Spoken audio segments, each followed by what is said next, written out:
कांग्रेस ने उत्तराखंड की भाजपा सरकार के खिलाफ खोला मोर्चा। सरकार पर लगाए भ्रष्टाचार और महिला उत्पीड़न के आरोप। 16 फरवरी को राजभवन का घेराव करने की दी चेतावनी। देहरादून में सीएम धामी की समीक्षा बैठक। खेती से संबंधित विभिन्न मुद्दों पर हुई चर्चा। अगले साल के लिए विभाग की कार्य योजना पर भी हुई बातचीत।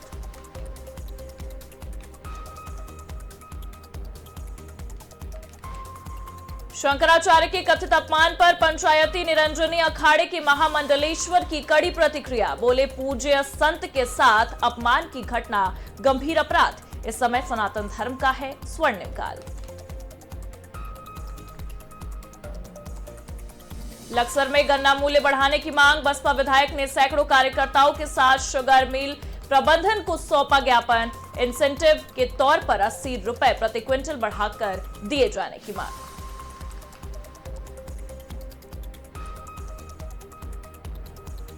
पौड़ी में प्रस्तावित एडवेंचर पार्क को लेकर ग्रामीणों में दिखी नाराजगी। कलेक्ट्रेट परिसर में परियोजना के खिलाफ दर्ज कराया विरोध। प्रशासन ने रोका पार्क का काम।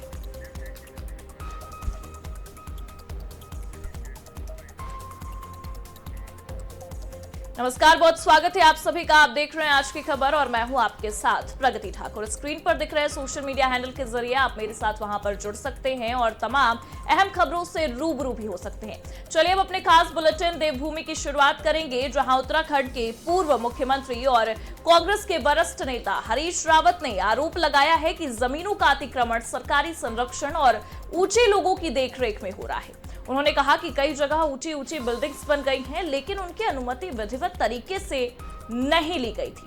अब हरीश रावत ने यह भी कहा कि समय भाजपा के अंदर जिनके पास सत्ता और पैसा है, वो अपनी धौंस से नियम कानून को खूंटे पर बांधकर रख रहे हैं।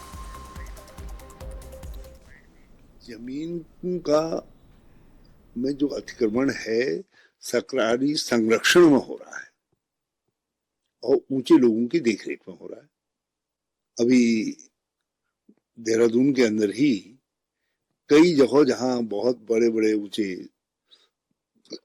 माले बन गए हैं, बिल्डिंगें बन गई हैं और जब उनकी परमिशन भी विधिवत तरीके से ली नहीं गई है, बिना परमिशन के बने हुए। तो ये इस समय तो भाजपा के अंदर जिनके पास सत्ता है और पैसा है, वो अपने धौंस से नियम कानून को सब अपने घर पर खूंटे पर बांधे रख रहे हैं। बाकी कोई नियम कानून से व्यवस्था नहीं चल रही। और चलिए अब बढ़ेंगे अगली खबर की ओर, जहां उत्तराखंड के लक्सर से बसपा विधायक मोहम्मद शहजाद ने किसानों को गन्ना मूल्य में इंसेंटिव के तौर पर 80 रुपए प्रति क्विंटल बढ़ाकर दिए जाने की सरकार और शुगर मिलों से मांग भी की है। बसपा विधायक ने प्रदेश प्रभारी डॉक्टर नाथीराम और नगर पालिका के अध्यक्ष संजीव नीटू समेत सैकड़ों कार्यकर्ताओं के साथ शुगर मिल पहुंचकर मिल प्रबंधन को ज्ञापन सौंपा है। विधायक का इस दौरान कहना रहा कि खाद, बीज और मजदूरी की लागत बढ़ने के साथ ही इस बार गन्ने की उपज बहुत कम है, जिससे किसानों की कमर टूट गई है। उन्होंने कहा कि उत्तराखंड के किसानों को पंजाब की तरह ही गन्ना मूल्य बढ़ाकर 480 रुपए प्रति क्विंटल दिया जाए। उन्होंने कहा कि इस मसले को सीएम के समक्ष भी रखा जाएगा और जरूरत पड़ी तो आगामी विधानसभा सत्र में भी उठाया जाएगा। मैं समझता हूँ कि अगर हम कहेंगे तो सरकार क्यों सुनेगी। हमने शुरुआत की है और मैं समझता हूँ किसान इस पर आंदोलन करेगा। इस बात को सरकार को मिल को मानना ही पड़ेगा। गन्ना किसान बहुत परेशान है और इस समय किसान के साथ खड़ा होना हमारा सबका फर्ज है। और पहले भी बहुजन समाज पार्टी ने अपने शासनकाल में गन्ना किसानों का रेट बढ़ाकर एक रिकॉर्ड कायम किया था। अब भी हम सब लोग मिलकर के किसान के साथ खड़े हैं और प्रयास करेंगे कि सरकार उसमें जरूर इनकी बात को सुने। हमारे माननीय विधायक जी सदन में इस बात को उठाएंगे और हम किसान के साथ हमेशा खड़े रहेंगे। जो आज को लेकर हमारे विधायक ने उठाया और इसमें हम सब लोग साथी हैं, मैं इस बात का समर्थन करता हूँ। और ये तो आप देख रहे हैं किसान कितनी मेहनत करता है, कितने कष्ट झेलने के बाद अपने फसल को यहाँ तक लेके आता है। उसे जो मिलना चाहिए तो मिल नहीं पाता। तो हम तो किसान की आवाज के लिए सरकार तक अपनी आवाज पहुंचाएंगे। और वहीं मुख्यमंत्री पुष्कर सिंह धामी की प्लास्टिक मुक्त उत्तराखंड के संकल्प को जमीनी स्तर पर मजबूती देने के लिए देहरादून नगर निगम द्वारा ऑटोमेटिक प्लास्टिक बोतल क्रशर मशीन की शुरुआत कर दी गई है। मेयर सौरभ थपलियाल और नगर आयुक्त नमामि बंसल ने क्रशर मशीन का उद्घाटन किया। बता दें कि ऑटोमेटेड बॉटल क्रशर मशीन शहर की प्रमुख जगहों पर लगाई जाएगी।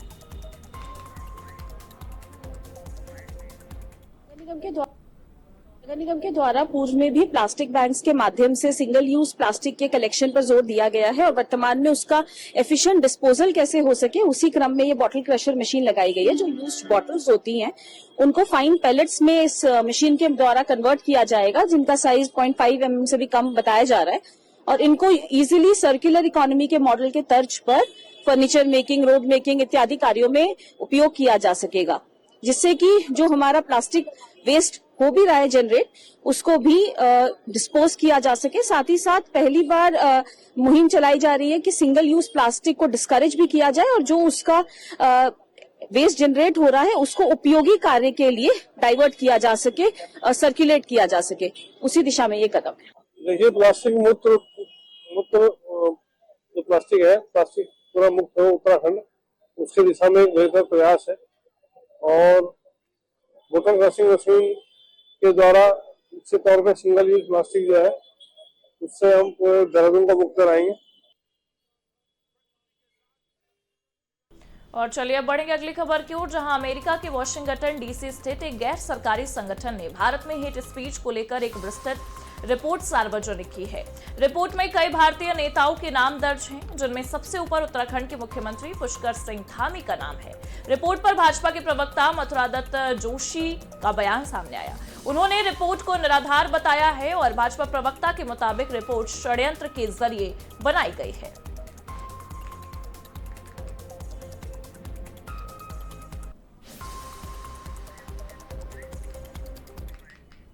और माननीय मुख्यमंत्री जी ने कहा, तो अगर इसी को अगर आप हेट स्पीच मानते हो कि मैं सनातन की बात करता हूँ, मैं सर्वधर्म समभाव की बात करता हूँ, मैं देवभूमि की पवित्रता बनाए रखने की बात करता हूँ, जो लोग देवभूमि को कलंकित करने की बात कर रहे हैं उन पर चोट करने का काम मैं कर रहा हूँ, और जो लैंड जिहाद, थूक जिहाद और लव जिहाद के समर्थक हैं मैं उनके खिलाफ बोल रहा हूँ। अगर इसको हेट स्पीच समझते तो बार बार वो समझें, लेकिन अमेरिका के जिन लोगों ने ये इस तरीके का जो कैटेगराइज किया है माननीय मुख्यमंत्री को प्रोजेक्ट करने का, उनको खुद सोचना चाहिए। उनके देश में किस तरीके से रातों रात राष्ट्रपति जैसे व्यक्ति को गिरफ्तार करने का काम या दादागिरी करने का काम या साम्राज्यवाद की नीति पर चलने वाले लोग अगर वो इस तरीके की बात करेंगे तो निश्चित रूप से ये दुर्भाग्यपूर्ण बात है। और इसी के साथ बढ़ेंगे अगली खबर की ओर, जहां हल्द्वानी नगर निगम द्वारा सड़क सुरक्षा माह के तहत नैनीताल पुलिस ने यातायात नियमों के लिए लोगों को कूड़ा करकट उठाने वाले वाहन के जरिए ध्वनि यंत्र से जागरूक करने की मुहिम चलाई जा रही है। बता दें कि सड़क परिवहन एवं राजमार्ग मंत्रालय भारत सरकार के निर्देशों के अनुसार यातायात दुर्घटनाओं में प्रभावी रोकथाम के लिए प्रदेश में सड़क सुरक्षा माह का आयोजन हो रहा है।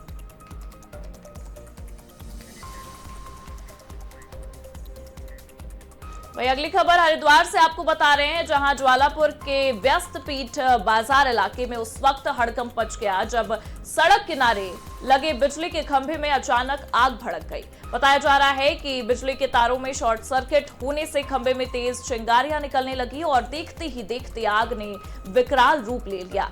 घटना के समय बाजार में मौजूद दुकानदारों और राहगीरों में दहशत फैल गई। हालांकि लोगों ने सूझबूझ दिखाते हुए समय रहते दूरी बना ली, जिससे कोई जनहानि नहीं हुई है। बता दें कि सूचना मिलते ही बिजली विभाग ने मौके पर पहुंचकर बिजली आपूर्ति अस्थायी रूप से बंद कर दी। वहीं स्थानीय लोगों ने जर्जर तारों और पुराने खंभों की जल्द मरम्मत करने की मांग भी की है।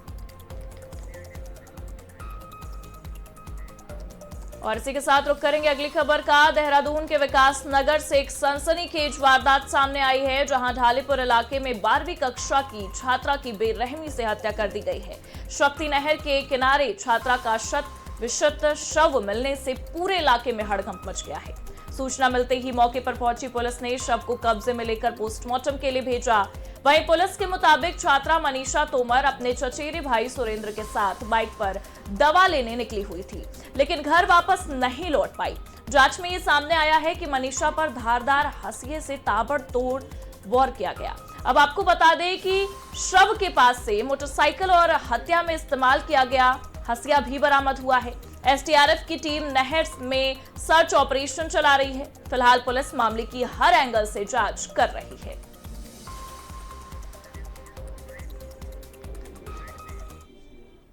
देखिए, कल एक बालिका की जो है डेड बॉडी की सूचना जो है कंट्रोल रूम के माध्यम से 12:15 बजे प्राप्त हुई थी, जिसमें तत्काल पुलिस मौके पर पहुंची थी। तो यहाँ जो बुक्सा जो यहाँ पर रहते हैं, जो गांव है उनका, उससे करीब जो 300-400 मीटर दूरी एक बॉडी मिली थी। वहाँ एक मोटरसाइकिल भी खड़ी थी। समस्त घटनाक्रम में जानकारी की गई तो लड़की की पहचान मनीषा नाम से हुई और जो अपने एक रिश्तेदारी रखते हैं जो गांव के, उनके साथ जो है करीब जो 29-30 साल का सुरेंद्र, उसके साथ वो गई हुई थी। वापसी में जो मोटरसाइकिल थी वो भी एक दोस्त से मांगी गई थी, तो उस संबंध में मोटरसाइकिल भी यहाँ बरामद हुई। तो प्रथम दृष्टया ऐसा लगता है कि घटनाक्रम जो है वो गाँव से 400-500 मीटर दूरी पर हुआ है। किन परिस्थितियों में, चूंकि लड़का भी अभी ट्रेस आउट नहीं है, ना उसके घर पे कोई सूचना है, तो क्या इसके पीछे की, इस इंसिडेंट के पीछे क्या कहानी रही होगी या क्यों ऐसा वारदात की गई होगी, इस संबंध में पुलिस इन्वेस्टिगेशन कर रही है। साथ ही साथ परिजनों से भी इस संबंध में जानकारी की गई है। बता दें कि ढालीपुर इलाके में 12वीं कक्षा की छात्रा की बेरहमी से हत्या कर दी गई, जिसके बाद पूरे इलाके में हड़कंप मचा हुआ है। और ज्यादा जानकारी के लिए हमारे सहयोगी आशीष डोभाल हमारे साथ जुड़े हुए हैं। आशीष, जिस तरीके से देखा जाए बेरहमी से छात्रा की हत्या कर दी जाती है, इस पूरे मामले में, इस पूरे प्रकरण में जो अधिकारी हैं उनका क्या कहना है? किस तरीके से ये वारदात हुई, क्या कुछ निकलकर सामने आया?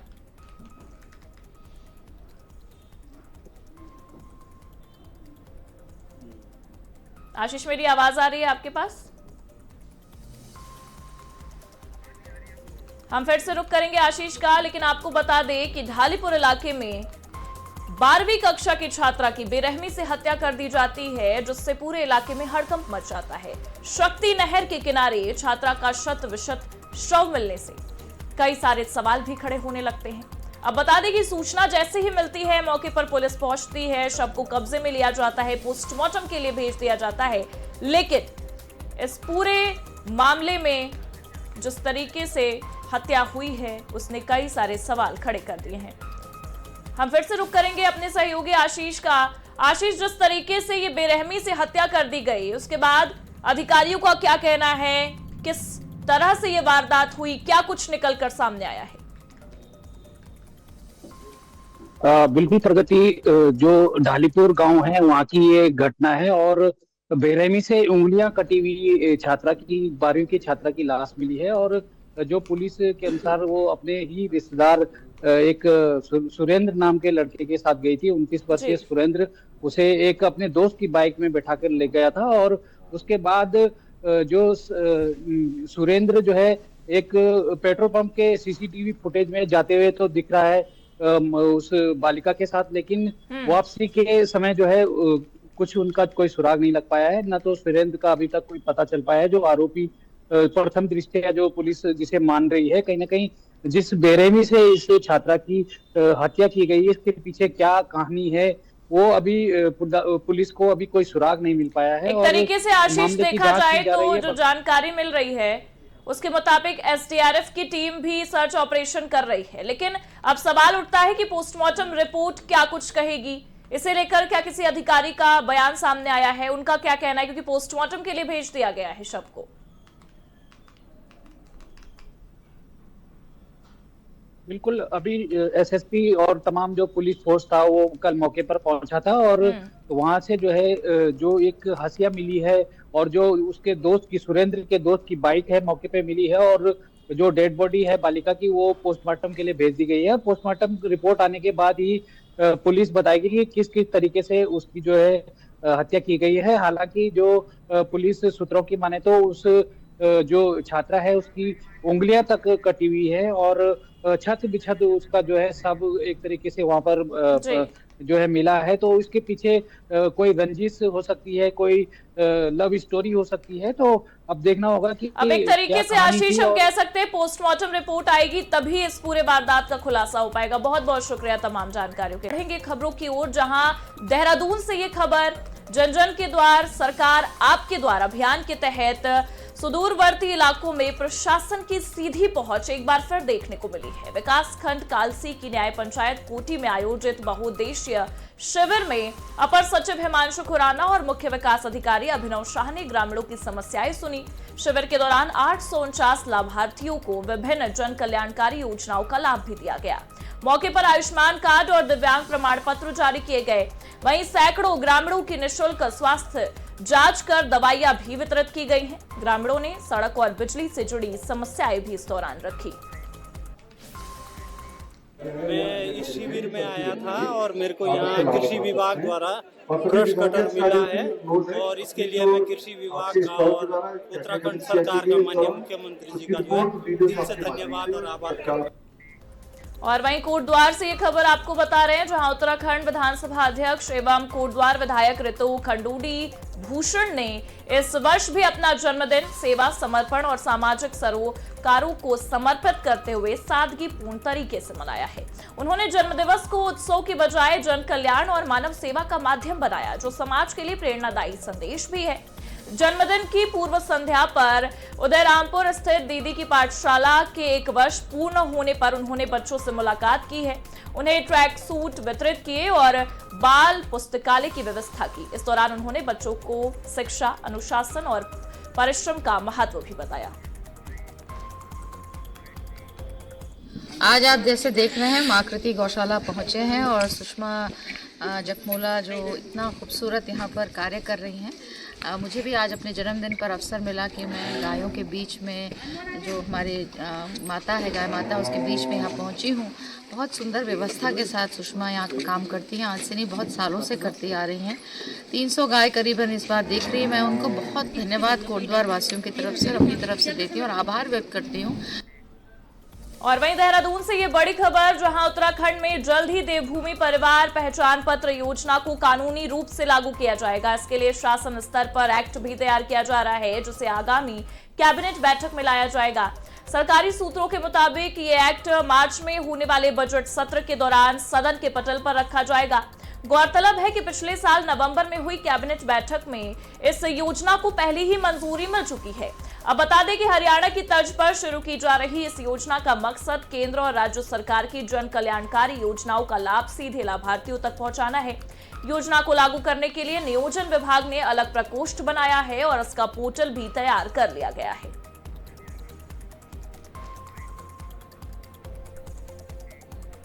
और अगली खबर टिहरी से, जहां टिहरी एग्रो फेस्टिवल एवं SIB चैंपियनशिप 2026 के तहत आयोजित पैराग्लाइडिंग के दौरान 2 पैराग्लाइडर अनियंत्रित होकर टिहरी झील में गिर गए हैं। घटना की सूचना मिलते ही पहले से तैनात SDRF की रेस्क्यू टीम ने तुरंत कार्रवाई करते हुए दोनों पायलटों को सुरक्षित बाहर निकाल लिया है।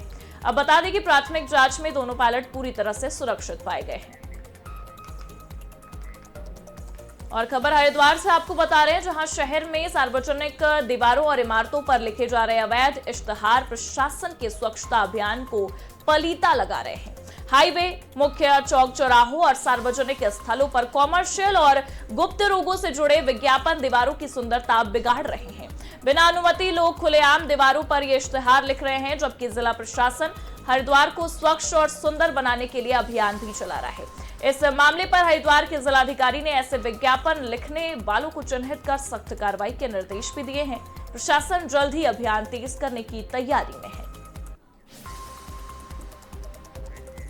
हमने रिसेंटली ये ट्रेंड नोटिस किया है कि जो हमारे फ्लाईओवर्स हैं या जो सार्वजनिक दीवारें हैं, ऑफिसेज की दीवारें हैं, बाउंड्रीज हैं, वहाँ पर वॉल पेंटिंग के माध्यम से या पोस्टर्स के माध्यम से लोग उसको मिसयूज़ कर रहे हैं। इसमें NH को और सभी विभागों को भी डायरेक्शन दिए गए हैं कि उसमें विधिक कार्रवाई भी करें और जो लोग डिफेसमेंट कर रहे हैं पब्लिक प्रॉपर्टी का, उस पर लीगल एक्शन लेकर जुर्माना करें या अन्य जो भी विधिक कार्रवाई हो सकती है उसको सख्त करें। और इसी के साथ फिलहाल के लिए इस बुलेटिन में बस इतना ही। देश और दुनिया की तमाम बड़ी खबरों के लिए आप देखते रहिए आज की खबर, और स्क्रीन पर दिख रहे सोशल मीडिया हैंडल के जरिए भी आप मेरे साथ वहां पर जुड़ सकते हैं और खबरों से रूबरू हो सकते हैं। नमस्कार।